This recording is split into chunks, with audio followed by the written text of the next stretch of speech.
writing about this last week in my blog. I don't like to call it a blog. Who writes blogs anymore? But anyway, I put it somewhere. I suppose it's called a blog.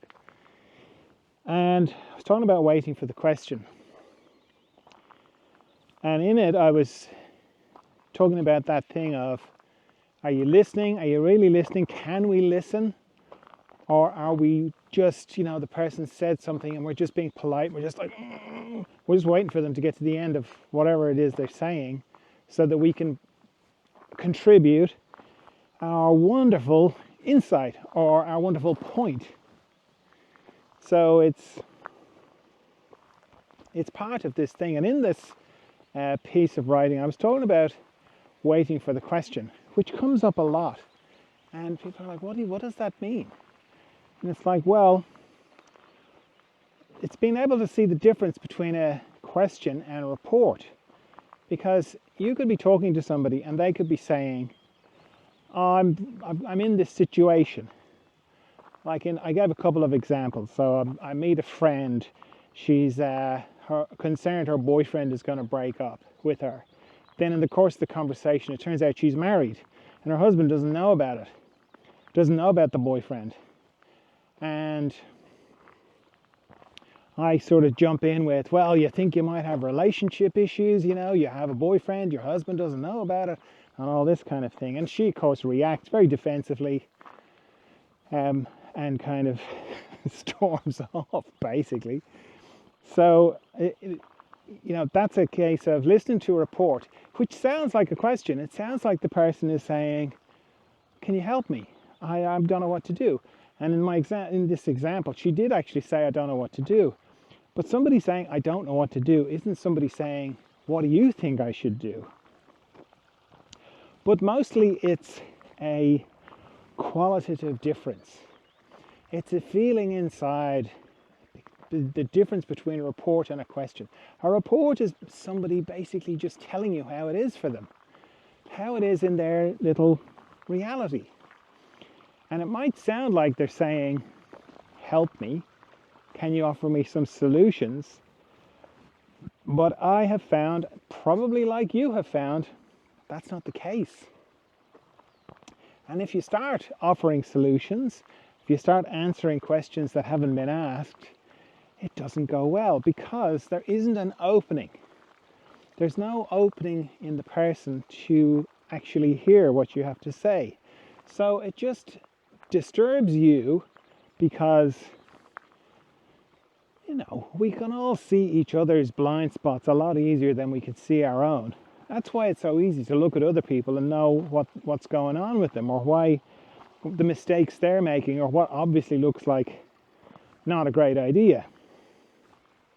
We can see that because it's not, our blind spots. Our own blind spots, well, we can't see them. So when we say, oh, here's what you should do, it's just going to bounce off them because there isn't an opening. There isn't an opening for them to hear you.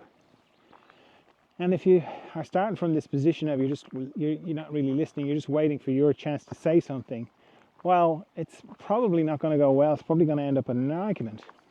Because we have this idea that, well, it's equal, isn't it? I'll say what I think, you say what you think, then I'll say what I think of what you said, and back and forth. It's like we're playing tennis, and the ball is in my court, so I get to say my piece, then I lob it back to you, and you get to say your piece. That's not actually happening most of the time. I mean, sometimes it does happen like that, particularly when you're talking about abstract, out there kind of things. Then, yeah. But when somebody's telling you what's going on for them, and they're upset, and I don't know what to do, and you can see what to do. You can see, it's so obvious what they need to do. You can say it's so obvious what the problem is, and you say it to them, and then they accuse you of irrational, anything. They can accuse you of anything. There's an old joke about this guy who goes to his neighbor and says, can I borrow your axe? And the neighbor says, no, I'm using it. So what are you using it for? I'm using it to stir the soup. And It's like if you don't want to do something, any excuse will do, you know?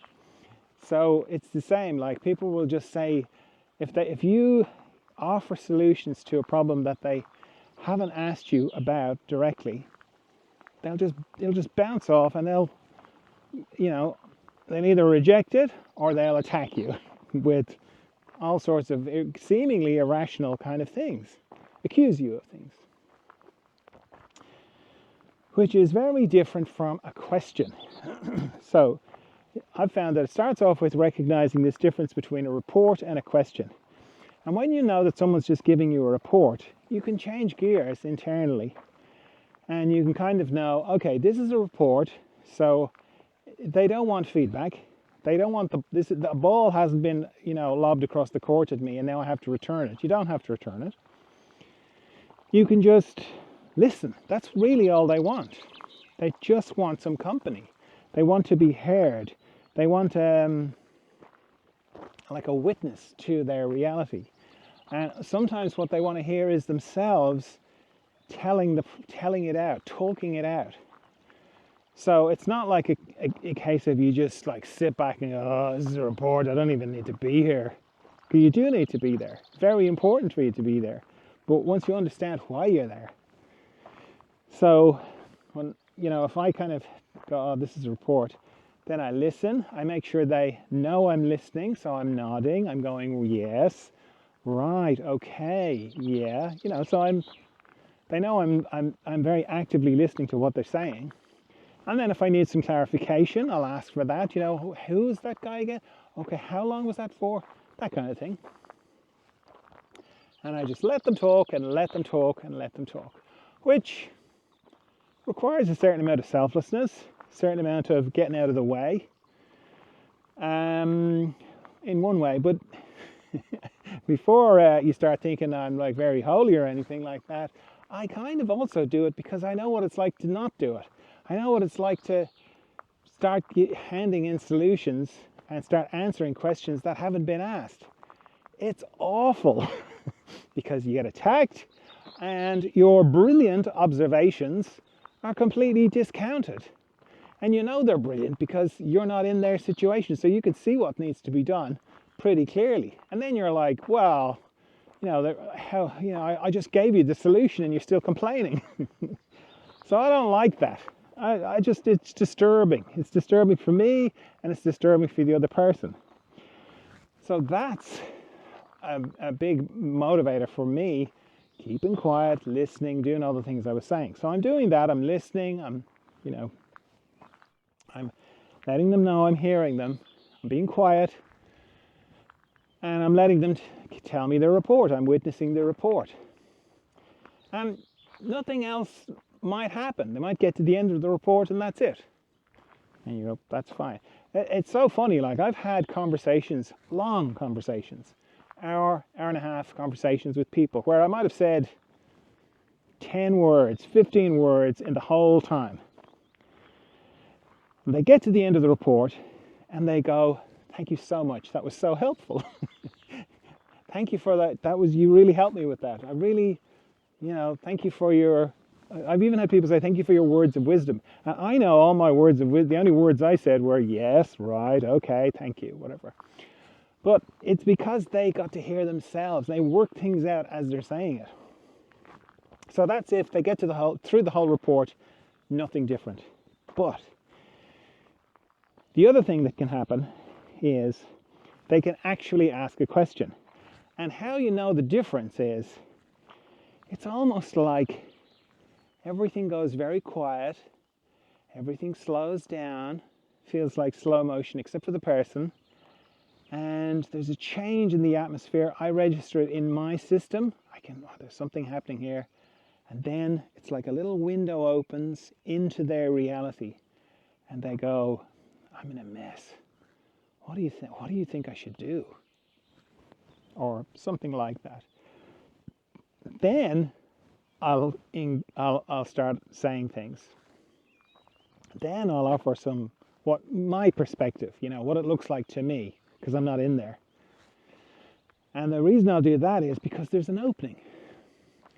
This little opening has opened up into their reality, and it's very satisfying. Then what I say is not bounced off anything. There's no defense, because there's an opening and they've invited me in. They've invited a communication into their reality.